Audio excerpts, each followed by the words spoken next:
Porgandili hea, maailma päästmasa pea. Nüüd hakkame tegema sellest porganditest massi. Ja siis on suhkuma selles.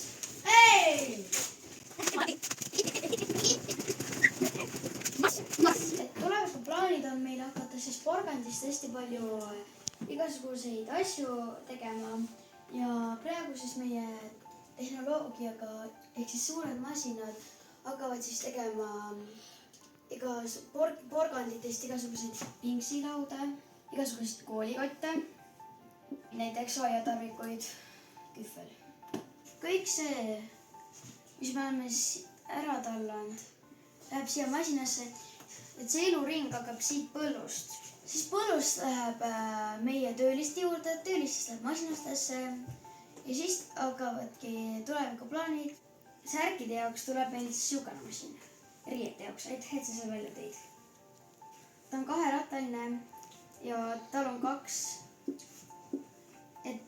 need on kaks tõstukit, et need tõstavad siia sisse selle, see on üks suur ava. Ja siis siin sees on see porgand ja siit tulevad välja juba riietena. Pingsilauad ja need hakkavad natukene purunema, siis saab neid tõesti süüa.